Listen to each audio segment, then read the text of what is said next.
My name is Marvi Sumro. I am Assistant Director Local Government Talka Rural. I have qualified PCS 2019. Apart from that, I am having an additional charge of Town Municipal Commissioner Tando Fazal. And I have done my Masters in English Literature in 2016. And after that, I enrolled myself in MPhil English Literature. I have done with my coursework. My MPhil is going on. I am about to complete my MPhil. My research work is in process. So since 2017 I have started my journey as a CSS and PCS officer.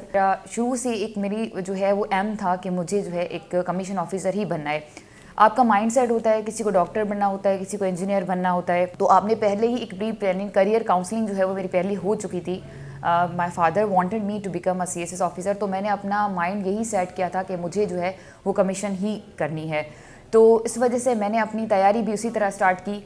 अच्छा, उसके अलावा मैंने जो है different academies पे भी पढ़ाया है, इंग्लिश लिटरेचर और इंग्लिश ग्रामर पढ़ाया है। और I have taught at NUML university Hyderabad campus since 5 years। 5 साल तक मैंने वहाँ पर ग्रेजुएट और मास्टर्स की स्टूडेंट्स जो हैं उनको मैंने जो है वो पढ़ाया है इंग्लिश लिटरेचर। अच्छा, मैंने जो है वो अपनी तैयारी के साथ, अपनी कमीशन एग्ज़ाम्स की तैयारी के साथ अपनी एजुकेशन को जो है अपग्रेड करना जो है वो बिल्कुल लाजमी समझा, क्योंकि आप जब तक अपनी एजुकेशन को अपग्रेड नहीं करते, आप अपने अंदर वो स्किल्स, वो लर्निंग की क्वालिटीज़ डेवलप नहीं कर पाते। तो मैंने अपनी एजुकेशनल बैकग्राउंड को इसलिए स्ट्रॉन्ग रखा क्योंकि ये एक सप्लीमेंट्री इम्पॉर्टेंस रखता था मेरी जो है वो कमीशन के एग्ज़ाम के लिए। तो मैंने उसके बाद मेरी जो है वो मैं क्वालिफाई कर लिया था 2019 में। उसके बाद मेरी ज्वाइनिंग जो है वो अगस्त 2022 में हुई थी, ठीक है। उसके बाद भी मैंने एमफिल को अपनी जो है वो पॉज नहीं किया, क्योंकि आप अपनी एजुकेशन को जितना अपग्रेड करते हैं वो एक पॉजिटिवली जो है एक कंट्रीब्यूशन होती है आपकी जो कमीशन एग्ज़ाम्स हैं उसमें।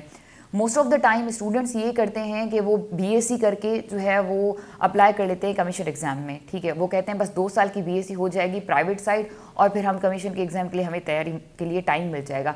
बट एक रॉन्ग फिलॉसफी है, एक रॉन्ग एक अप्रोच है स्टूडेंट्स की। मुझसे टाइम एंड अगेन स्टूडेंट्स ये पूछते रहते हैं कि मतलब क्यों इतने सारे स्टूडेंट्स जो इतने टाइम देने के बावजूद वो CSS PCS में क्वालिफाई नहीं कर पाते, क्योंकि उनका एकेडमिक जो बैकग्राउंड है वो बहुत ज़्यादा मैटर करता है। Students are not means you can say that they are not bother to upgrade their education, ठीक है। अपनी एजुकेशन को अपग्रेड नहीं करते सिर्फ टाइम बचाने के लिए। पर आप याद रखें कि आप अगर अपनी एजुकेशन को अपग्रेड नहीं करते तो इन केस अगर CSS PCS में नहीं भी होता तो आप ये कि आपके पास कुछ भी बैकग्राउंड नहीं होगा कि आप अपने करियर को आगे परस्यू कर पाएँ। अगर आपने अपने मास्टर्स किसी में या एमफिल अपनी किसी एजुकेशन में कंप्लीट की हो तो आपके पास 1 पेपर क्लियर करने का ऑप्शन होता है, मगर ये कि आप अपनी कहीं ना कहीं आपकी जर्नी जो है वो सक्सेसफुल हो ही जाती है, आप सक्सेसफुली कहीं पे पहुंच जाते हैं। प्रोफेशनल लर्निंग जो है वो बहुत ज़्यादा एक इम्पॉर्टेंट रोल प्ले करती है आपकी एकेडमिक जर्नी के अंदर।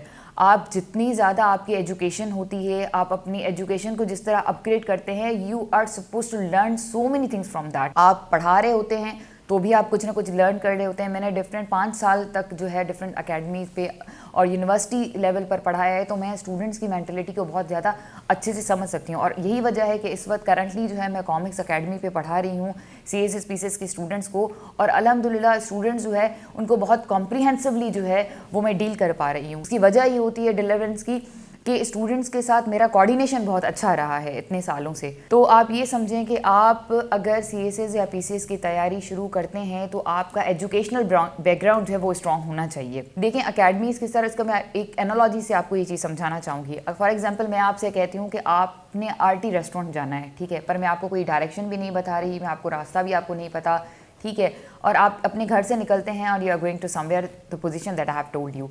तो फिर क्या होगा कि आप लोगों से पूछेंगे, ठीक है, आप गलत रास्ते पे चले जाएंगे, यहाँ से वहाँ से पूछ के finally you will reach there. But वहाँ तक पहुँचते पहुँचते आपकी एनर्जीज एग्जॉस्ट हो चुकी होंगी, ठीक है, आपका टाइम काफ़ी वेस्ट हो चुका होगा। मगर अगर मैं आपको एग्जैक्ट लोकेशन बताती हूँ कि this is a location and you have to go there, तो आप एग्जैक्टली वहाँ पे पहुँच जाएंगे। क्या होगा, आपकी एनर्जीज जो हैं वो भी एग्जॉस्ट नहीं होगी और आपका टाइम जो है वो कंज्यूम नहीं होगा। तो अकेडमिक इसी तरह रोल प्ले करती हैं कि वो आपको गाइडलाइन देती है, क्योंकि आपको पता है CSS और PCS का एग्जाम इस तरह का एग्जाम नहीं है जो हम फर्स्ट ईयर इंटर और कॉलेज में देते आए हैं, ठीक है। यहाँ पे एक वास्ट लर्निंग है, आपके पास एक समंदर की तरह एक नॉलेज है and you have to be very specific. तो ये हार्ड वर्क नहीं है, स्मार्ट वर्क है। आपको टाइम में लगे जो है वो कमीशन ऑफिसर यही बताते हैं, it's not about hard work but it is about smart work. हम अपना एक्सपीरियंस आप लोगों से शेयर करते हैं कि how we have gone through it, time को जो है वो लिमिटेड करके, ठीक है, ज़्यादा से ज़्यादा जो है किस तरह हमने लर्निंग्स गेन की हैं, ये आपको जो है कमीशन ऑफिसर जो है अपनी लर्निंग, अपने एक्सपीरियंस के थ्रू जो है वो समझाते हैं।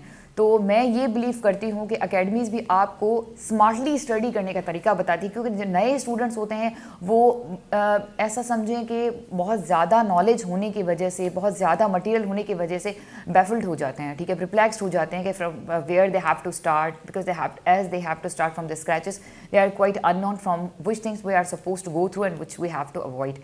तो इस तरह टाइम में बहुत एग्जेजरेशन में चले जाते हैं, टाइम इनका जो है वो ज़्यादा जो है वो ज़ाया हो जाता है। तो अकेडमी आपको काफ़ी स्पेसिफिकली जो है वही डायरेक्शन बता रही होती है जिसको आपको ईजिली टाइमली जो है वो आपको जो हेल्प करें क्वालिफाई करने में। अच्छा, ये भी चीज़ मैं आपको एक एग्जांपल के थ्रू जो है वो स्टूडेंट डिलीवर करना चाहूँगी, बिकॉज आप सल्लल्लाहु अलैहि वसल्लम जो हैं वो जब भी अपने साहबी को कोई ना कोई चीज़ समझाते थे तो वो एक मिसाल देते थे जो आपको ईजिली मतलब जो है आप बात को समझ जाएंगे। मोहम्मद अली आपने सुना होगा, एक बहुत बड़ा बॉक्सर था। मोहम्मद अली ने कहा था कि it is not your strength but the will power that makes you successful. अब आप सोचें, मोहम्मद अली एक बॉक्सर था, एक बॉक्सर के लिए तो उसकी स्ट्रेंथ कितनी मायने रखती है, पर वो ये नहीं कहता कि मेरी स्ट्रेंथ, वो कहता है मेरे विल पावर जो है वो मुझे सक्सेसफुल जो है वो बनाता है। कैसे? पूछा गया कि कैसे? मोहम्मद अली ने कहा I was in the ring, ठीक है, the counter part hit me and I fell down. जब मैं गिर गया तो मतलब मेरी स्ट्रेंथ यहाँ पर ख़त्म हो गई, but it was my will power जिसने मुझे कहा मोहम्मद अली दोबारा उठो एंड हिट हिम। तो मैं दोबारा उठा और उसको मारा। तो जो दोबारा उठने वाली चीज़ वो मेरी स्ट्रेंथ नहीं थी, मेरा विल पावर था। तो CSS जो है और PCS जो है वो भी इसी तरह मटेरियल सारे स्टूडेंट्स के पास मौजूद है, इंटरनेट मौजूद है, आपके पास डिजिटल एडवांस जो है वो इंटरनेट पे सारी चीज़ें अवेलेबल हैं। But the think is that जो स्टूडेंट में जो चीज़ उनको हिंडर कर रही होती है कि वो आगे CSS और PCS में कंटिन्यू नहीं कर पाते, कंसिस्टेंसी नहीं रख पाते, वो उनकी विल पावर की लैकिंग होती है। तो आप ये सोचें कि जितने घंटे आप एक चेयर पे बैठ के तैयारी कर रहे होते हैं, जब आपको इन्हीं चेयर्स पे बैठने की आदत होगी तभी आप उस चेयर पे जाके बैठ सकते हैं। तो consistency is all about your will power, ठीक है। आप डिटर्मिन्ड रहें कि मुझे करना है। आप हार्डशिप्स ज़रूर फेस करेंगे, पर ये आपका विल पावर है जो आपको सक्सेसफुल बनाता है। तो मैं स्टूडेंट से ये कहती हूँ कि अल्लाह पर एक स्ट्रॉन्च बिलीव और आपका विल पावर जो है वो apart from your material that you have for CSS and PCS journey, ये आपकी बहुत हेल्प करता है। तो मैं ये कहती हूँ कि विल पावर इज़ इम्पॉर्टेंट। आपको जो है वो एकेडमिक जो है जर्नी, नॉलेज के अलावा आप ये चीज़ें बहुत ज़्यादा इंपॉर्टेंट है।